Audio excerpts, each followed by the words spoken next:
Autoline After Hours is brought to you by Bridgestone Tires, your journey, our passion. Fiat. Hyundai. Learn more at Hyundai.com. And by Henkel. Excellence is our passion. This is Autoline After Hours with John McElroy, episode 294 for July 10th of 2015. The 2016 Nissan Maxima, the whole thing's controversial. Watch Autoline After Hours live at Autoline.tv every Thursday at 3 p.m. Eastern Time. That's 12 p.m. Pacific or 19 hours GMT. You can subscribe to this podcast for free by searching for Autoline in iTunes, Stitcher, or YouTube. Well, Gary, here we are doing another show. Here we are back in America. Back in America. We'll talk some later in the show about our trip to Germany. Last week, yeah. That was pretty interesting. It was. And we got to let everybody know we got Mark Phelan, the auto critic from the Detroit Free Press, with us, and it's great having you two. Thank you, John. Back here. Pleasure. Yeah. And, of course, we got to let everybody know, if you don't know already, I think you do, that we've got Vishnu Jayamohan with Nissan Product Planning and Advanced Strategy. And he's got one of his babies in the studio with us here, too, the all-new Maxima. Absolutely. Thank you for having us on the show. Yeah, Vishnu, tell us about this car. I mean, you know, everybody seems to be running to the crossover segment. You know, the sedan segment is shrinking, and yet you guys went ahead and did an all-new version of the Maxima. Why? Great question. So sedans are shrinking depending on which segment you're looking at. If you look at traditional full-size sedans, there has been a little bit of contraction in that segment.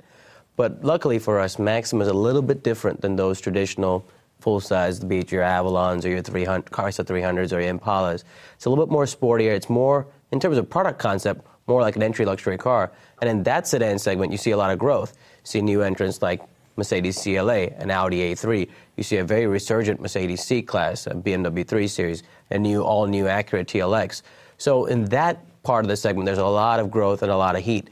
So we think that with this Maxima, we'll continue to do what we've done in the past, where we do cross-shop with those large sedan buyers looking for something a little bit more sporty, but we'll also pull in those entry luxury folks, say, hey, I can save $5-10 grand on my car, still get the same or more features, and still get a fun driving experience. This is a big car, though. I mean, you guys have the Altima below that, and Correct. Now we have the Maxima above it. So who do you truly see as being the customer for this car versus somebody might say, you know, I think I'll get an Altima instead? So versus an Altima, the customer, somebody who really, one, has got a value style, right? I mean, if you look at the thing, it is very, very, very, I would say stands out quite a bit on the road, right? I mean, it's very dramatic. It's got, you know, it's got presence to it. And that doesn't always jive with, an Altima customer. And that's the beauty of working on the Maxima project. It's just in general, you don't have to worry about pleasing, 300,000 plus people a year in 60 different countries. You just got to worry about, your Maxima customer base that really, for one, right, that really likes that kind of dramatic style. They want to stand out a bit. Another thing is performance. The car is designed to perform to a much higher level than an Altima.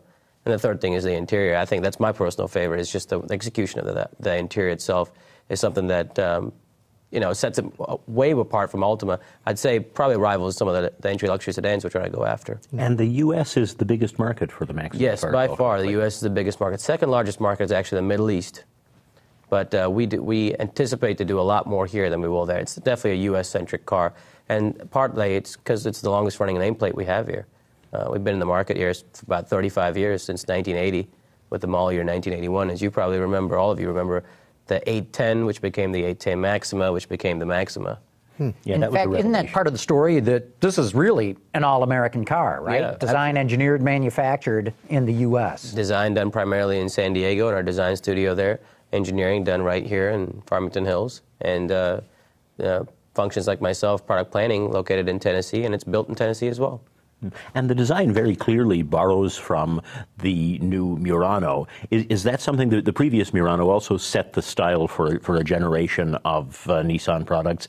Is this an indication that we're going to see more cars that build on this look with the very flowing lines along the side, the new grille, that sort of thing? Yeah, this is our design. We call this design language energetic flow, and I think you'll see this spread through our lineup. Elements of this in various forms, right? Again, with an Ultima, maybe not so aggressive, but elements of this, be it our V-motion grille or our floating roof and so on, spread through various cars and crossovers in a lineup, just depending on the look and the appropriate look.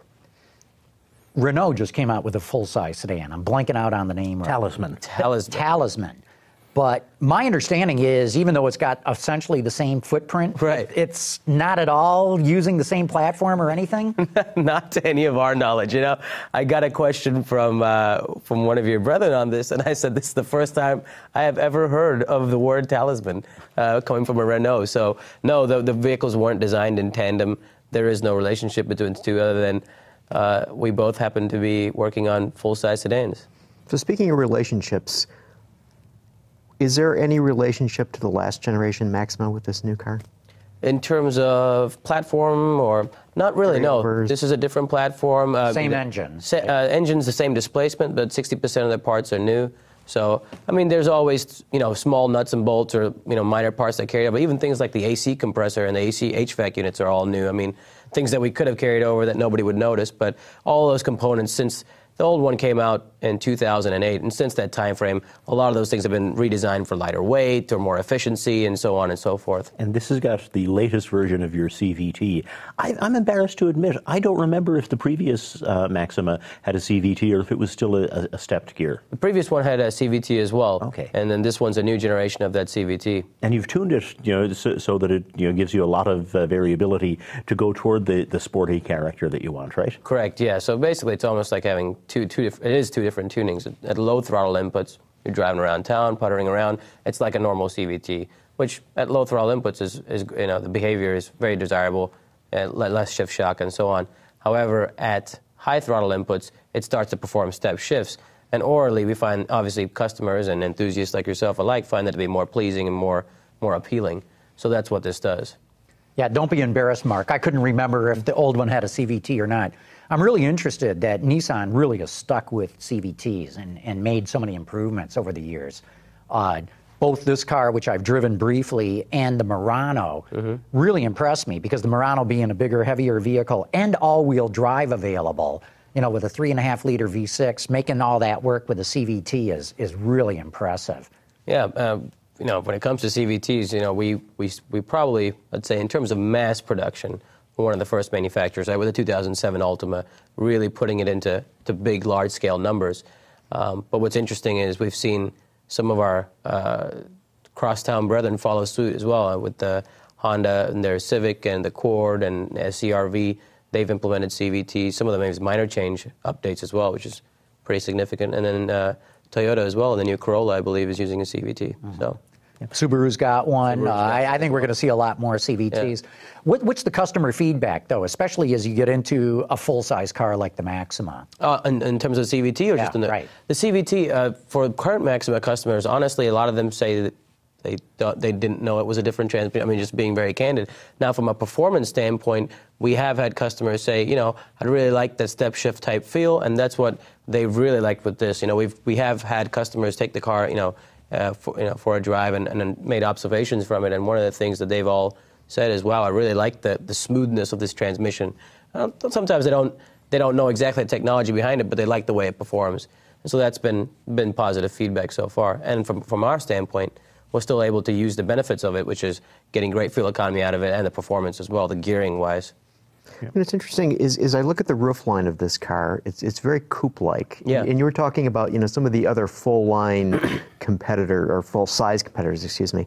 And this would seem to me to be in some ways controversial. Did you get any reaction that people's like, whoa, look at that? That's not your typical full-size car. Oh, the whole thing's controversial. The whole car is very... It's going to be good. Yeah, and exactly. We want the car to stand out. We wanted the car to shock and awe. Absolutely. So, I think it was Abraham Lincoln that said, right, you can please some of the people all the time or all the people some of the time. And I think that's what we've tried to do with this car. It's our flagship. We wanted to stand out and be an example of what Nissan is. The roof line in particular, it's very angled, very sloped, but a lot of it has to do with the visual trick that floating roof line's playing on you as well. If that was one huge piece of metal, it wouldn't look as raked as it is. It would look heavy. Yeah, and so when you get in, you'll see that the rear seat headroom-wise is still fine. Mm-hmm. One of the questions that I get fairly frequently from readers is that given that it is a sedan that's trying to make a performance statement as well, why didn't you go with all-wheel drive? Was there any thought to that ever, or what was the thinking? Yeah, absolutely. So we did look at all-wheel drive very early in the program. One of the things I was talking about earlier was that the Maxima does so well in the Northeast market, right? As an example, that's where you'd want to introduce all-wheel drive to gain more share. Some of our competitors have done that. For us, we're already doing really well in those areas with this with the current setup, transverse front-wheel drive. So the case isn't as strong to adopt all-wheel drive. And of course, sizing the platform and the vehicle and the whole concept to base it around all-wheel drive as well was naturally going to drive up the cost as well. And so it competes in a space where we want to keep it between 30 and 40 in terms of price. Mm-hmm. This is an all-new car, and it takes a lot of effort. And where I'm going with this is this week, Honda came out and announced it's going to add more time to product development. Mm-hmm. Ford, earlier this year, last year, said the same thing. Hey, we need to add more time. And it's all being driven by all these record number of recalls, I believe. What about at Nissan? How long did it take you guys to do this car? Or are you looking at adding more time to developing a new vehicle? This one in particular, we did do in what we consider quick time for us. We probably started this project mid-2011, and you've got the car on sale now. One of the reasons that this project, got off to a late start was, of course, we were all coming out of the recession, right? We were all kind of waiting, standing back and saying, hey, where's this market headed? What's the right thing to do? And then, we kicked it off in mid-2011. In terms of our design process, we're always trying to optimize between having the right amount of time, but obviously shortening it allows us to react quicker, especially, I think, in terms of IT. We're seeing almost IT being its own different development cycle. For example, the vehicle design might be finalized in, November of 2012, with IT not being locked down until September of 2013, right? Because you've got to wait, just as you lock something down, you'll get an announcement from Apple saying, well, we're going to do something called CarPlay, and we'd love to see that in the car. Or, whatever, have a new USB standard. And so I think you'll see with IT, that design and development cycle be a lot different than the actual vehicle. Decoupled from the rest of the car? Exactly, decoupled. Wow. Yeah. Can you do that, though? Because this is kind of, CarPlay or Android Auto is kind of the OS for, the operating system for all the telematics, infotainment, and all that. Can you really proceed without having that already baked into the car? Yes and no. In some ways you can, and what you can do is you can also decouple, for example, the body control module, for example, in the vehicle, not tie that into the infotainment. You lose some of the benefits of that, which is, for example, your HVAC when you turn the dial, the temperature showing up on your center display. Maybe now your HVAC needs its own unique display, but decoupling that allows you to again decouple those development processes as well. So there's always positives and negatives to it. What's your thoughts on the HMI, the human-machine interface? Mm-hmm. We see some companies are using like scratch pads, others have joysticks, others have the rotary knobs, others are increasingly going to touch screens with swipe and pinch and all that. What do you think is the best? Well, what we did for Maxima is we did kind of two approaches. One is we did the pinch and swipe type screens, a capacitive touch screen. And we've got that. That works really well for inputting addresses. People are very familiar with touchscreens. All of us have smartphones. Some of us have multiple smartphones. It's something we're very, very familiar with. That being said, we also added a command dial or a display dial. We call it Display Commander on the console. That works really well for certain things, like if you've got a 2,000 or 3,000 song iPod list and you want to scroll through it. You don't want to be hitting down on that display. And you could use voice recognition, but if you want to scroll through the song, you just rotate that knob, it gets you where you need to go, and you hit enter. Same for zooming in and out of a map when you're driving. Pinch to zoom works phenomenally when we're sitting in a chair like we are now. Driving along a bumpy Detroit road, it might not work as well, right? And so that's why we offer that knob. We just rotate it to the right to zoom in, left to zoom out. And some companies are finding that one of the keys is having both systems. If you have multiple controllers, having both of them able to do most of the same things, so you've got duplicate controls. Yeah. Is that what the feedback you're getting from customers too? That's what we've gotten, and both controls are 100% redundant. So you can choose to exclusively use the touchscreen and never touch that command dial, or just use the command dial exclusively. And for things like temperature and fan, if I recall correctly, you stuck with some of the good old-fashioned toggles and dials. Correct. Knobs always work really well for adjusting temperature. And we haven't found a solution worthy of going to beyond that. But yeah, we've got a separate HVAC unit with its own display. Very simple to use. You said the interior is one of your favorite parts of this car. Why? It's just. A lot of times, at least for me personally, you look at a car on the exterior, there's a lot of wow, and I see the industry in general trying to separate itself with design, and we see mid-size sedans that, you take a nameplate from 10 years ago, you're like, oh, okay, whatever. Now it's a design masterpiece, or they're really trying to set themselves apart. But the interior, I think a lot of the times that wow doesn't carry over to the interior. And I think with Maxima, we really wanted to change. We wanted you to get in the interior and go, holy moly, like this is different. And it was just the materials, the inspiration. I mean, our designers and our color design guys were looking at high-end fashion and furniture and all kinds of things to do, to inspire the interior. The engineers were trying to figure out ways to automate a genuine stitch. And so that's why the Maxima has genuine stitching across the dash, the doors, the console. These guys went to Germany. They, found a supplier whose name I cannot begin to pronounce because it's 25 letters long, and got a tool that will do an automated stitch with a genuine thread. And it's amazing. That's part of what makes the interior look so good. And you guys went to a naval air station? Or? Yes, we went to the Blue Angels Naval Air Station during development to take a look at their aircraft, get an idea of what it means for a vehicle to be aircraft inspired, and then try to impart that to the car. Of course, the manufacturing people must be going, you guys are crazy. Look what you're trying to make us do. Because this can't be easy to build either. This takes some special care, I would imagine. Yeah, there are certain aspects of it that really push the manufacturing and engineering guys to the limits, such as the body stampings on the outside, just the complexity of it. There's, look at the door, it's moving out, in, and compound curves going in all different directions. Exactly. Right. And then on the interior as well, again, like I said, there was a lot of difficulty around getting that stitching done, and then getting that tool over from Germany over and putting it into our plant or our operation in Tennessee. But that being said, we've also tried to simplify things a bit. We've got 5 grades, for example, no options. So we've really helped the manufacturing and the engineering guys out there, because instead of having 13 different ways to build a car like we did with the previous one, you just got 5. You pick a grade, you pick a color, and you're done. How does the prospective buyer feel about that? That's a great question. So I'll give you 20 years ago, I think people went on a dealer lot. I know people went on a dealer lot, looked at a car and fell in love with it on the lot, right? You'd see a blue Maxima and say, God, that's the one I want. I'm in love with that car. Today, over 7 in 10 shoppers, and I think that figure's a little underreported, are shopping online. They go online, they configure the car the exact way they want it, and they fall in love with it online.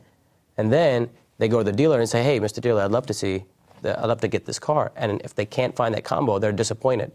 When you have just 5 ways to configure the car and no options, there's a very high likelihood they're going to find that exact car at the dealer, or at least one close by. Mm-hmm. Yeah, it makes the whole sales process a whole lot easier. Yeah. Earlier, you were talking about some of the sedans that are really going hot right now. But you're talking, Mercedes, Audi, and the like. Can you seriously get luxury buyers to consider shopping a Nissan-branded car? It's a great question. I think what we're going to see, and what we have seen in the past with the previous car, is, one, we see buyers who are looking at those cars, look at us, and we intercept them on the way up. That's where we have a lot of strength in the Maxima nameplate to prevent those buyers going to luxury. They can afford it now. They've gone up in their lifestyle and their life age, if you will. And they're saying, I can now afford to spend $40,000 on a Bmw I3 Series or an Acura TLX, but my $40,000 gets me a lot more with the Maxima. And so those are the kind of buyers we're going to look at. The second thing is, those are, the Mercedes and the BMWs, they're obviously the tier 1 luxury brands, But maybe there are some of those neo-lux brands that we can pull from as well, where the brand cachet may be not as strong, and we can pull them into Maxima. Who shops or cross-shop? What cars are cross-shopped with the Maxima right now? Our number one, or top three cross-shop, put it that way, for a long time has been the Acura TLX. Interesting. TL, as it was before, now TLX. And so that's one of our key customers that we're going to be going after, continue to go after with this new car. Not Toyota Avalon? The Avalon is not normally one of our highest cross-shops just because their buyer tends to be a lot different than our buyer. That being said, we'll inevitably see some interaction, but our buyer tends to be very young, more wealthy than the segment, and typically just looking for a more dynamic product. So that's the sportiness of this car versus what the Avalon historically has. I think it's the sportiness and styling of the vehicle. Just sportiness in terms of it, dynamic and then styling. This is a much bigger car than the TLX. Yes. It's bigger, let's put it that way. Yeah, it's a bigger vehicle. I would have never thought that would be the number one cross Yeah, shop. they shop a lot together. They're both, platform-wise, transverse, front-wheel drive-based cars. And in terms of execution, very similar, both athletic, both fun to drive, or pitched that way at least. And so we do see a lot of interaction between the two. How do your colleagues at Infiniti feel about this? They're thrilled. Hold that thought. We'll come back to this. We're going to take a quick break right now because we've got to give a shout out to our good friends at Bridgestone.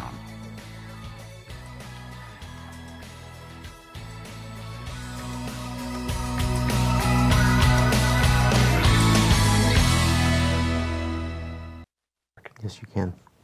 Okay, we're back, and Gary was asking about how the Infiniti brand people feel about who you're going after with this car.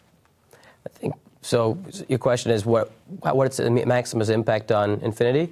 Well, Infiniti obviously it's a different brand, different customer, different service experience, and that being said, also the price range of the vehicles are very different. Maxima is 32 to 39 and change.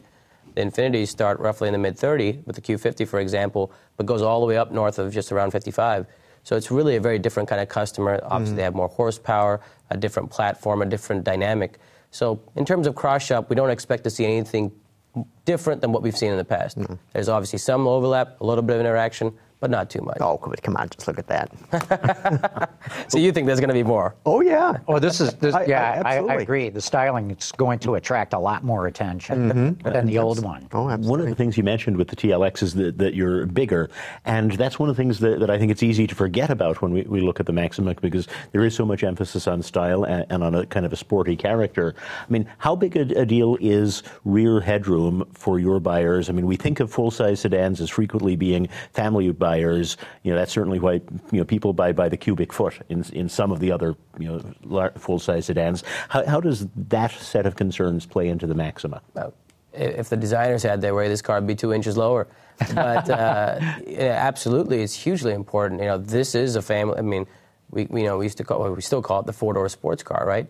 And four-door. I mean, the huge emphasis there is on practicality. It has to be something that people can put child seats in the back and take their kids to school and so on and so forth. So it is important to our buyer.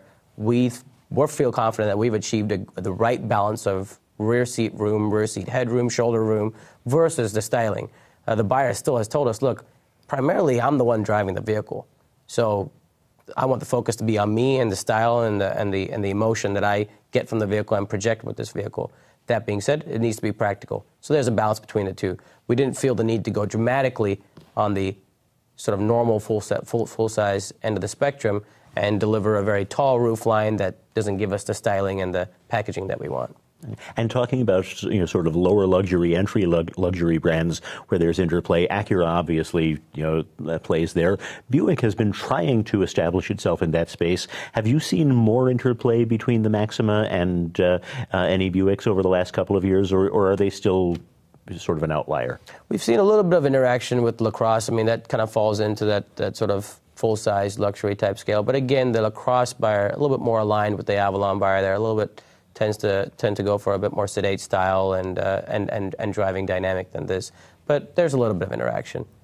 I'd also actually add that when it comes to cross-shop, one of the other things we're seeing is the what you call the traditional, the lower mid-size sedans, right? Your Altimas and your Camrys and Accords. Those are starting to creep up in price. Some of those are now mid-30s, even high 30s, fully loaded. We expect to see a little bit of interaction there too, where now there's not as distinct an overlap, or a distinct separation, I should say, between those Camrys and Accords and Altimas and these full-size sedans. With them encroaching up in terms of price, you're going to see those buyers start to look at this and go, well, I'm getting a lot, maybe a lot more for my money, a nice, much nicer interior, much higher level execution, and I'm not going to be confused with a guy who's driving around in a $22,000 base model, right? So that could be that is one of the opportunities we see as well. So we've got some questions here from the audience. Armand wants to know, any chance that we'll see a plug-in Maxima? It would be an interesting proposition, wouldn't it? I don't think we'll see a plug-in Maxima simply because it's not something that customers are in this space are really asking for right now. They're looking for performance and style, and right now a plug-in just doesn't really fit with that mold. But that's not to say if the never say never, right? Exactly. If the demand isn't there, we wouldn't do it. Yeah. Mike Ma wants to know, can you really sell this car as a sports sedan with a CVT instead of an 8-speed automatic or a dual clutch? I don't fault Mike one bit for his question. I'd say that Mike should definitely go out and drive the vehicle. I think there's a perception that CVTs can't be fun, that CVTs cannot be sporty, and I think with this vehicle, we really feel very differently about it. We think that with the programming and with the right sort of hardware to back it up, it can be a very, very good complement and an enhancer to the experience. And I would back up what you just said, because I did get the chance to spend part of an afternoon in one of the cars and had no issues with the CVT whatsoever in the way it operates. I'm not even saying, a fault in it. Let's see, we got a question here from Mighty Max, who says, I drove a brand new Maxima where the driver door panel would move significantly when the window was down. Are there any initial quality concerns for the new Maxima? There are none so far, but the car has been on sale for just over a month. A lot of attention has been paid to make sure that, again, if you are going to compete with those, let's say, entry luxury cars, as an example, you've really got to have the quality just dialed in just right. One of the things that makes those doors particularly heavy and is those they're full of laminated glass, so the windows in the front are made of laminated glass, and so that glass itself has a lot of rigidity. The moment it moves to the top, it can actually significantly change the rigidity of the structure itself. But that being said, yeah, no concern so far. Good. And one last one here, which is really more of a comment than a question. It's from AAH Guest 565, who says, my wife has driven the last 5 generations of Maxima. Wow. She actually test drove a 2016 this morning. It appears a new one is on the horizon. Very, very so good. that's pretty good endorsement, Fantastic. Somebody with 5 generations would know in a second whether this was, true to the old ones. Mm-hmm. We're glad to hear that. So how do you measure success for the Maxima? When if we were talking a year from now, what would you say you feel really good about with this vehicle? I'm sitting on a beach in Costa Rica. I think we've won that one. No, I think success for the Maxima is twofold. One, it's got to do something for our brand. It's our flagship sedan. A lot of the times, Maxima's awareness has been just as high as the Nissan brand, if not higher. Everybody knows somebody that owns a Maxima, and I've found that just working on the Maxima program. It seems like it's a huge nameplate for us. And so as long as this can be a true flagship and make people say, wow, what's coming out of Nissan really excites me. They've got something really good going. I think that's one of our goals. And the second one is obviously a sales success, maybe outperform some of its key competitors, especially in terms of retail sales, which is where we care about, what we're really focused on, and get that entry-level luxury cross shop. Those are the quality buyers that we want to keep in our brand and have them continuing to buy Maximas and Pathfinders and Altimas for their kids and whatever else. And along those lines, the sales success, it's beginning to appear like full-size sedans is becoming a segment that's very driven by newness and by fashion, like coupes used to be. Mm-hmm. Whoever's the new hot model has a couple of good years, and then they sort of trail off. Is that something that is inherent in the nature of this segment these days? I can't say that we've seen that as much with Maxima. I can't speak to some of those other models, but I will say that it is a segment that's driven partly by emotion, and so I think you've got to do things to keep the car fresh. And for example, special editions or ways to really keep the car top of mind and really keep it unique and again, emotional buy. You know, we had the new Murano in the studio a couple months ago, I think it was. Earlier this year, yeah. Earlier this year, and you know, beautiful styling, the interior. I mean, some of the materials on the interior of the Murano are just extraordinary. So, somebody goes into the showroom, they look at the Murano, they look at the Maxima. So, given that this is your baby, why are they going to be drawn to this rather than to your colleague's other car? Well, I would say both products were designed just across the hall, so we had some good-natured ribbing. But obviously, two different segments. If you're looking for a crossover, you're looking at a Murano, and you're not going to get the same level of dynamic thrills as you would with a Maxima, and plus the Maxima team's just better. So. You know, if you go back some time ago, Nissan's strategy was sort of a pincer movement around the Accord and the Camry. So the Altima was just below them, the Maxima just above them. Mm-hmm. That doesn't seem to be the strategy anymore. Not at all, no. That changed completely with the 2002 Altima, if you remember, with the clear taillights and the big, at the time, brawny V6 that made a colossal 240 horsepower when, you know, everybody else was churning out 190 or whatever. It changed completely. We went from being, you know, one of the smallest, I believe, mid-size sedan, to the largest in terms of overall length. We were right there with the Accords and the Camrys and the packaging, and that allowed this to move up market. And that's what we repositioned the car in 2004. We knew we would take the volume down, but really position the car upward to get that even higher quality customer and that positioning and do some more unique things with the car.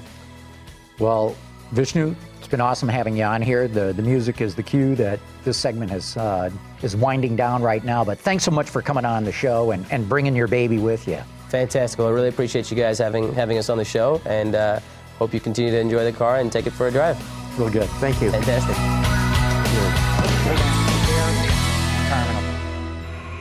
We could tell you about the years of research and development, how we forged advanced high-strength steel to make the frame stronger yet lighter, the countless hours spent testing the suspension and tuning every sound from the engine to the trunk. But until you get behind the wheel, you have no idea. The completely redesigned Hyundai Sonata. A little chemistry goes a long way, especially when it comes to vehicle development. From enabling the use of alternate materials to withstanding extreme vehicle environments, Henkel's adhesives, sealants, and surface technologies provide solutions for every vehicle segment. Come see for yourself. Our Detroit area headquarters offers 12 research and development and testing laboratories with the ability to do full-range testing and validation on actual vehicle parts. Sign up to tour our labs at henkelna.com/tour. Of course, we want to thank Hyundai and Henkel for supporting this program, but it's cool. I love being able to get, you know, product planning people who really know the industry, know their segment, know their vehicle. It's a great way to do it. Loves his team. Loves his team, right? That's going to stir up some controversy. He's going to hear about that. And, you know, we should talk about next week, too, because we're going to have the Bmw i3 here.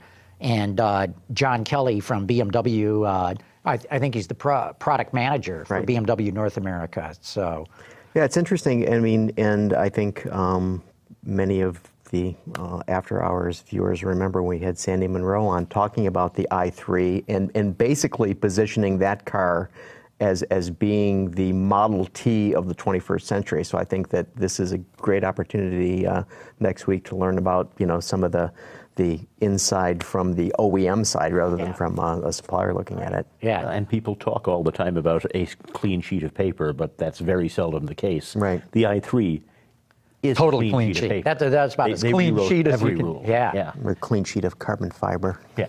I'll be interested to see what he's got to say about Sandy's report, too. I'm sure he's read it. Yes, and I'm sure he has. So, of course, you know, we always have to do these interesting numbers now. And what you got this week? So, you know, with the situation in Greece being in the news this week, I decided that I had to take a look to see how sales were doing in Greece. And so so far this year, it actually isn't too bad over there in terms of car sales. I would have guessed that sales are dead. No. Last month they were down a bit, but so far this year they're positive. So if we look at the sales numbers of the cars that have been sold in Greece so far this year, in 2015 it's 40,000 and change. Okay, and last year it was 37,000 and change. So basically they're up 7.4% this year. That's stunning. It's very stunning. But then what I found something that was even more stunning was the fact that I thought, okay, let's find the country in Western Europe that has fewer car sales than Greece. And there's only one country that has fewer car sales. Portugal. Nope. Ireland. Luxembourg. Okay. So Luxembourg sold so far this year about 25,000, 25.5. Okay, so that's the comparison to the 40,000 that sold in Greece. But then I looked at the population of Luxembourg versus the population of Greece. So the population of Greece is basically 10.7 million.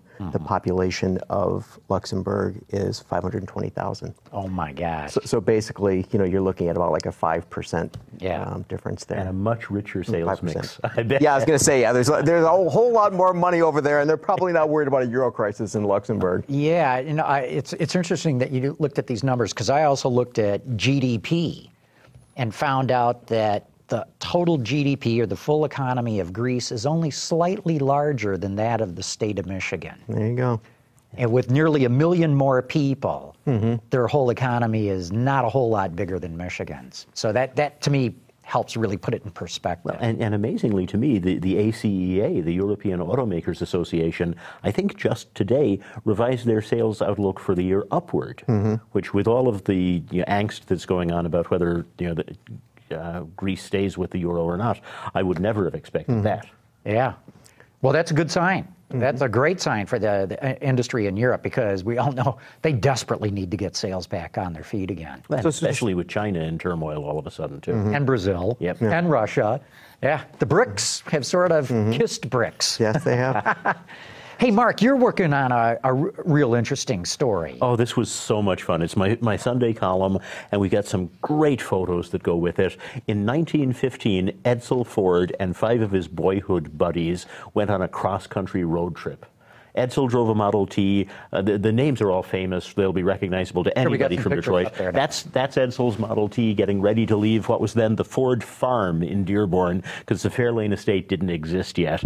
And you'll note that there's a rifle scabbard sticking up out of the spare tire. It's because there were highwaymen and wild animals all along the route. They camped out. They tied the tent supports to the side of the Model T sometimes, and they just had a great time. It was a bunch of really prominent young men who were about to go into the family business and have the rest of their lives planned for them. This was the first sort of post-school road trip. We got a picture here of them axle deep in the Model T and mud. That's what the roads were like. They took, amazingly, much of what would eventually be Route 66. The old Santa Fe Trail. Not the Lincoln Highway. No, they took westward. They took mostly the Santa Fe Trail, Lincoln Highway.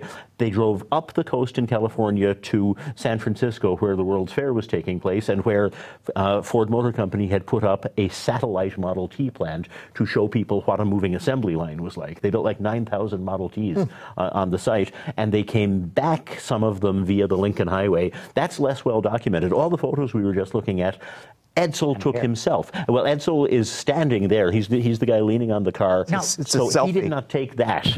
But there's hundreds of photos. He was a really good photographer, too. And he put together a scrapbook for his 5 buddies. That's Edsel. They were goofing off. They stopped at this sort of mysterious European countess's ranch in Colorado, and they spent 3 days goofing off, and they're striking cowboy poses. There's pictures of them playing with 6 guns and stuff. It's a bunch of young guys being young guys. That's Edsel. He just climbed up on top of a rock for some reason. We know so little about him because he had such a short life, and his father was so domineering in so many ways. And this is just a really kind of appealing look into him as a guy. Within within 2 years of these photos, he'd be married, president of the company, a second child on the way. This photo is great. That's the Model T on the way up a long, steep hill in Colorado. The car couldn't make it, so at the bottom of the hill, they stripped out the cushions, the tools, the tents, everything. They were able to drive the stripped Model T up the hill, and they hand carried all of that stuff to the top of the hill and put it back in the Model T at the end. And that does not speak all that well of the Model T, you'd think. Two of his friends were driving as well. There was a Stutz and a Cadillac 8-cylinder, so a couple of really high-end cars. And according to Edsel's journal notes, at least, the Model T was by far the most reliable. The other two, spent a lot more time down for repairs, but everybody was repairing stuff all the time. That was norm for the day. Exactly. They were carrying 8 spare tires a day at some point. I'd like to run back through a couple of those pictures real fast, Ben, if you could go to that first one. Because I noticed the wheels. Look at those bicycle spokes. I've never seen that before. That was a new custom wire wheel that somebody at Ford did that they wanted to experiment with. And if you scroll forward a couple, see the wire wheels are still there. But the next one, I think, it's wooden spokes. Yeah, because those are the wire ones I'm wheels, familiar with. Yeah, the wire wheels were not surviving. So they stopped at Ford dealers in a lot of towns along the way, and they would have parts expressed to them and things like that. So I would imagine at some Ford dealer, from the looks of the landscape, maybe in Kansas, they decided they were just going to give up on the wire wheels, and they went back to the wooden spokes. So good eye. How long did this adventure last? God, I think it was about almost a month, because they took their time. Edsel, really meticulous logbooks, entries for every day, every fuel tank he noted. And it was 4,202 miles. And he averaged, in the Model T, he averaged 17.5 miles a gallon. And starting next week from Detroit, a week from Friday, the Historic Vehicle Association, the president, Mark Gessler, and their chief historian, are going to recreate the trip in a just restored 1915 Model T. Wow. They're going to leave Fairlane, which is now, where they were standing was going to be the site of Fairlane in that first photo. They're going to leave the Fairlane being the Ford estate. The Ford estate, yes, I'm sorry. Where Henry built his house. Yes, that's still there today. Yeah, so they're going to leave the driveway of the estate, drive cross country. They've got a couple of new Fords that will be their follow vehicles. So they're still probably assuming a fair number of spare tire replacements. This is a cool story. I've never heard anything about this before, ever. No, it's amazing. Not that I know everything that Edsel Ford ever did in his life, but I've never heard of this. And the photos are just so great. Like I said, this is him being a guy. And it's not a picture that we have of Edsel. But it's interesting. We always see the pictures of his old man, with Harvey Firestone and Thomas Edison, Burroughs. And they're all doing this stuff, but never the son. I think that Edsel is probably one of the most overlooked individuals in the history of the auto industry, and is probably more beneficial to the auto industry than a whole lot of people. Look, to your point, Mark, Henry was very domineering. He made Edsel president, but he didn't really let him run anything. Yeah. I think if Edsel had really been left to run the company, it'd be Ford that was number one and not General Motors. Every position he took in retrospect appears to have been the right one, Yeah. Real car guy. Hey, we're going to take another quick break right now, and we got to give a shout out to our good friends at Fiat.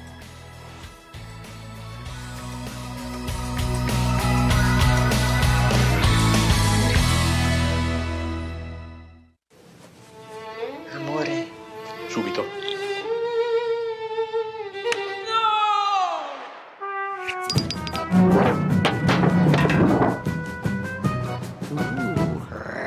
The all-new Fiat 500X crossover, featuring an available Uconnect system with a 6.5-inch touchscreen and available all-wheel drive. Well-rounded, has never looked so sharp.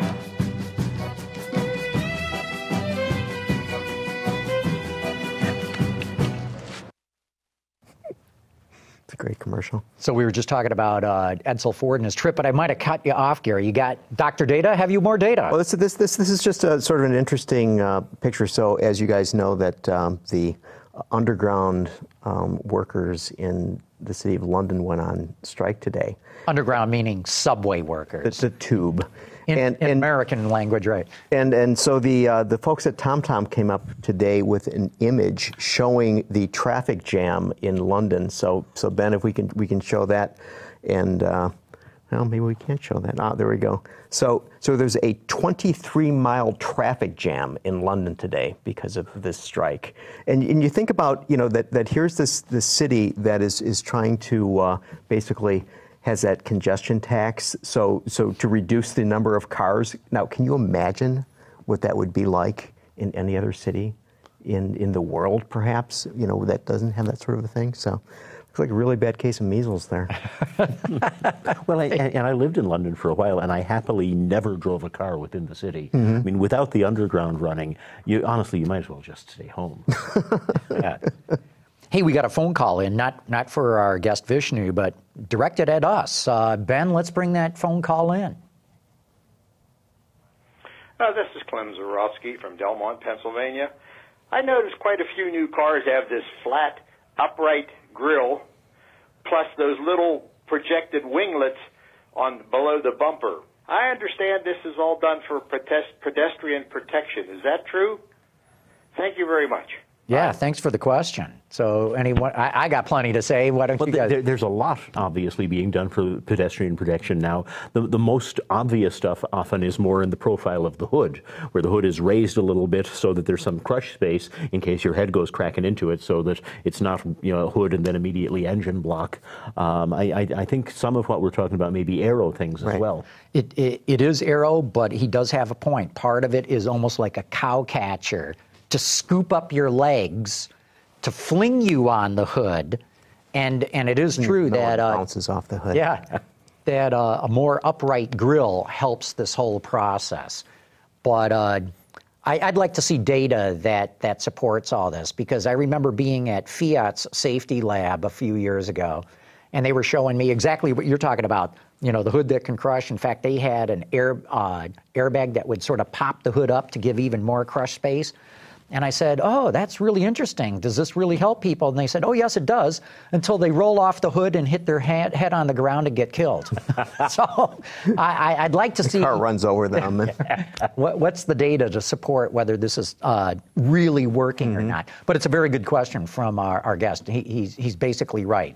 Much of the shape of the front end today has got to do with pedestrian protection. Well, last week we mentioned at the top of the show that we were in Germany driving some cars, and we were driving cars that would avoid pedestrians being hit by the cars automatically. Most of the time. Well, there's still some glitches. Yeah, Gary and I were in Berlin, Potsdam actually, last week with ZF, celebrating its merger or its buyout of TRW, and I was actually impressed at how quickly ZF is incorporating TRW's technology. So these are two supplier companies, one German company, one an American company. One has a big office just within spitting distance of the studio here. Right. And one with big in brakes and steering and sensors, and one big with chassis and transmissions and other powertrain elements. And boy, as you say, they have come together quickly. And the idea is to make cars that are safer and do remove driver error and even pedestrian error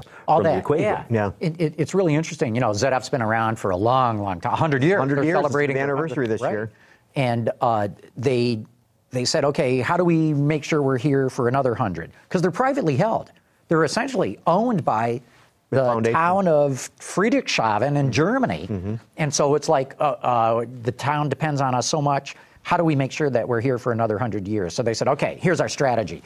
Anything to do with CO2 reduction, we ought to be in that. Anything to do with safety, that's a booming area. We should be in that. Anything to do with automated driving leading to autonomous, that's a big we got to be. And then they went, we're only in the CO2 stuff with our transmission. We may not be here for another 100 years. We better go out and acquire that technology. So they looked at, let's grow it up. It's homegrown, right? And then they went, we're so far behind, it'll take us decades. So then it was, let's go out and buy bits and pieces. And that was like, wow, what an organizational nightmare to put it together. So then they went on a search, found TRW, went, this is brilliant, just buy the thing and integrate it. And now they're the third biggest supplier in the world. Right. So and maybe the second, depending on how sales go. But. And they have a really good history of being a technical leader in the areas that they're in. So it's going to be, I think, fascinating to watch how do the pieces put together. Does the whole become more than the sum of the parts? The other thing I find fascinating is the three biggest suppliers in the world right now are German. And probably the next three are Japanese, Denso, Aisin, and the like. And, if you go back to the 1990s, it was the American suppliers that were rocking and rolling in this business on a huge M&A, mergers and acquisitions binge. And it didn't work. They leveraged themselves, i.e. went into huge debt to make all these acquisitions. Voila, here comes the Great Recession. Everything collapses. Most of them go bankrupt. And now it's the Germans and the Japanese who are dominating it.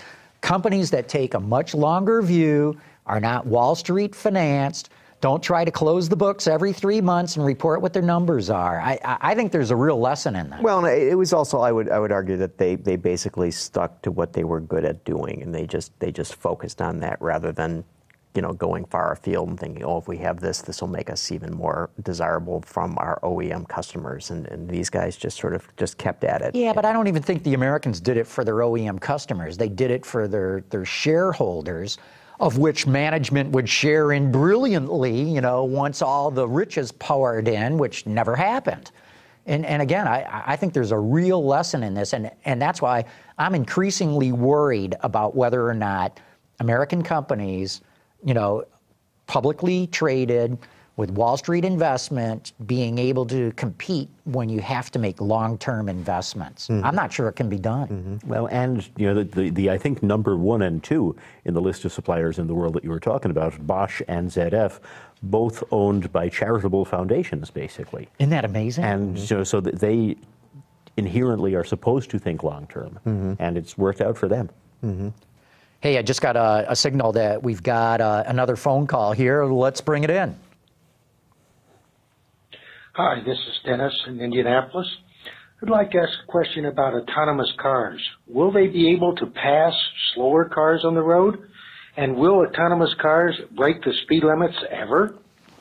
Just like to know. Thank you. Love the show. Thanks for the question. Well, there was a system that ZF is working on because as you mentioned, they're taking this step-by-step approach to autonomy. They're not going to say, we're automatically going to have this sort of thing. And so what they're working on is that you'd have a 360-degree sensor array whereby you would put your turn signal on, indicating that you want to change a lane because you may have a car that's ahead of you. So you're involved in the process, right?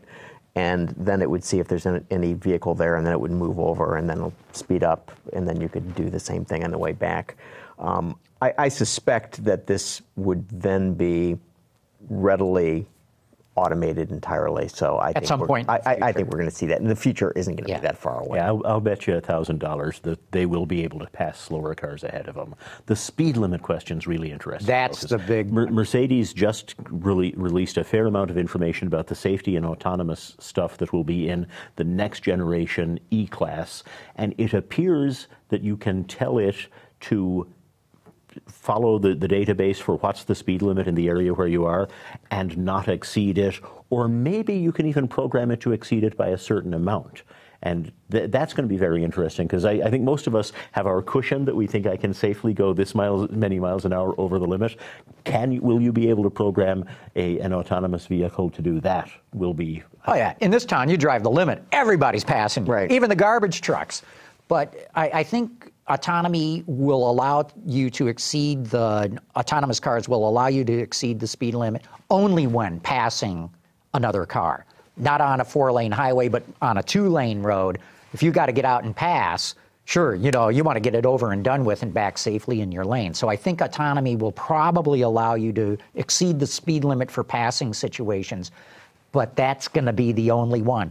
Because, today, you drive the car, you're liable for what happens to it. When you get to autonomy, it's going to be the automaker that's going to be liable for it. And so those autonomous cars are going to have to obey every single rule of the road, and that means never exceeding the speed limit. And one of the capabilities that they have is reading signs. So if you see 55 or 70, they see 55 or 70, and then that is part of the parameters that determines how fast it's going. I will bet you a much smaller amount than I did on the passing. Wait, $1,000 for passing, and I'll bet you a slice of pizza that people will be able to override and tell them to drive at higher speeds. Well, you know, you could be right, Mark, but there's going to have to be something that says, you know that this is not the law, so you have to authorize it and accept all liability as of that. You're going to have to accept all the responsibility yourself. No, because otherwise, boy, we're going to need hackers.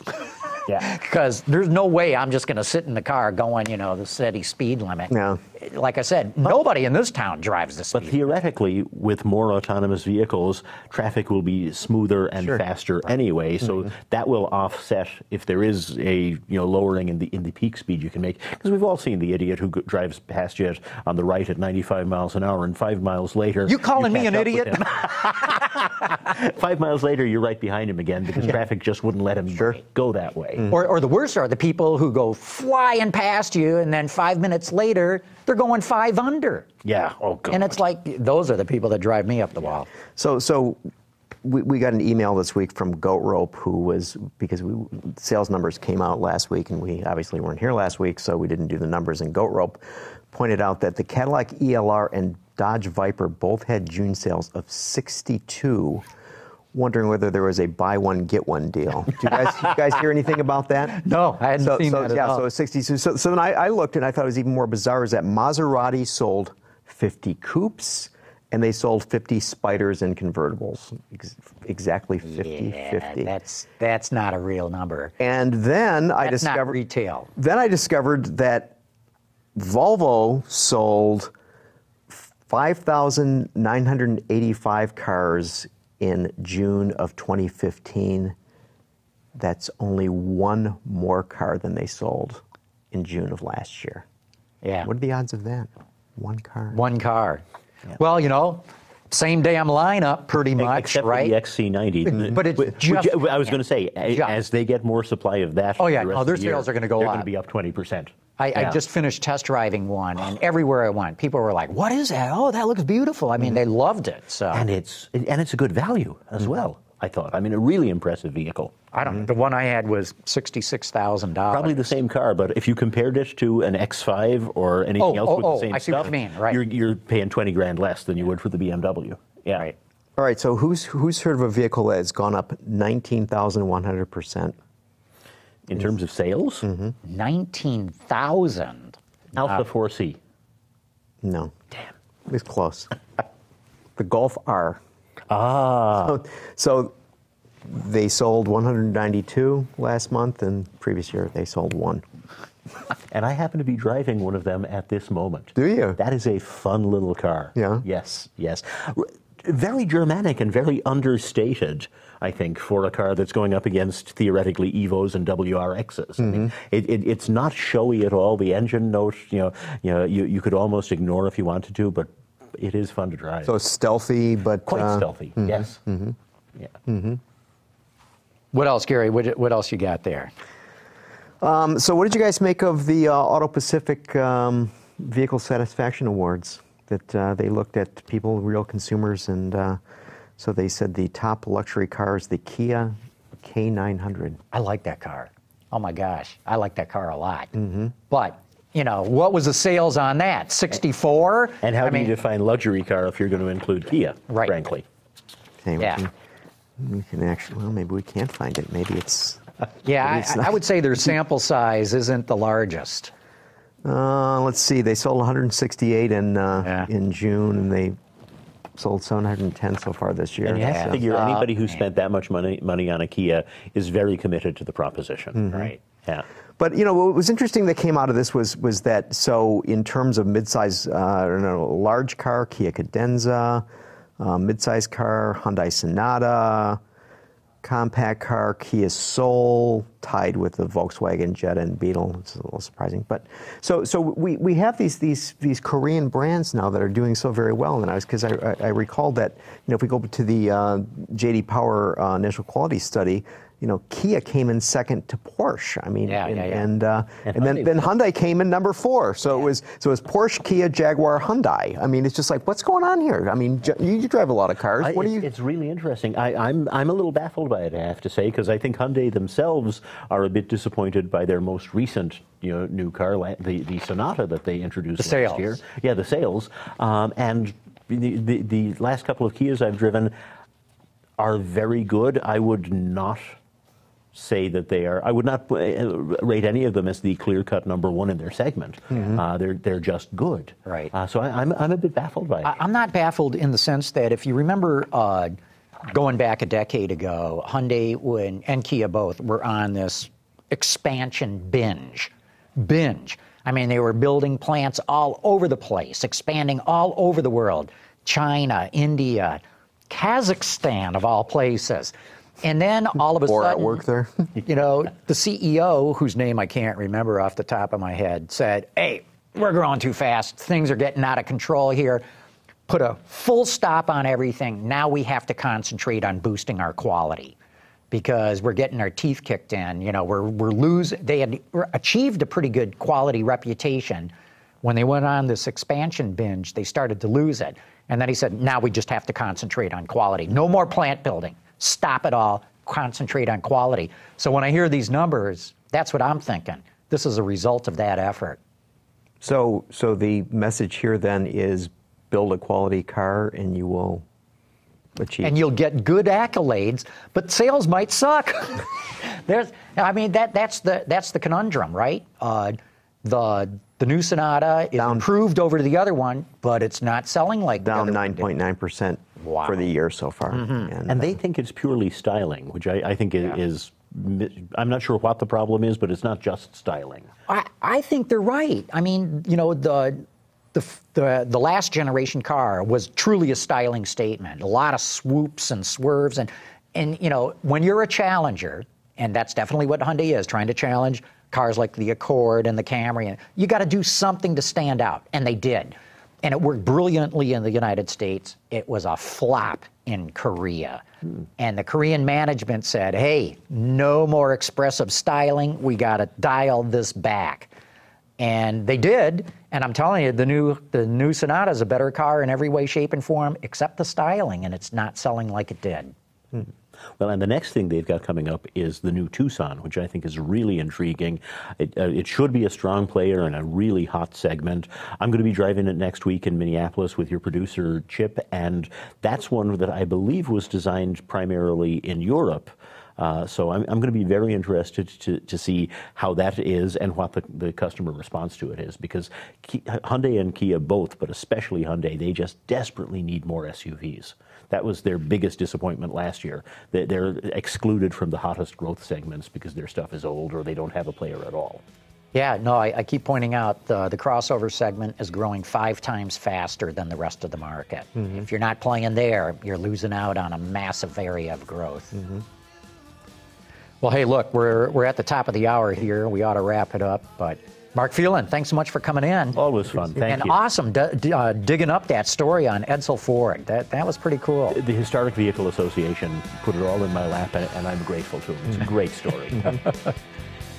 And Gary, we'll talk BMW I3 next John week. Kelly. That's right. Should be great.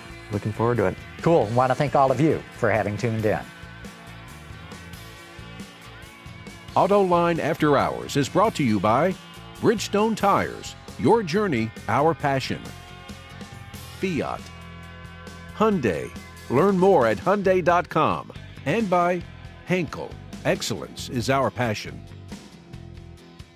Visit our website, Autoline.tv, where you can watch us live. Get your daily news fix with Autoline Daily and in-depth analysis and interviews with Autoline This Week. There's all that and much more at Autoline.tv.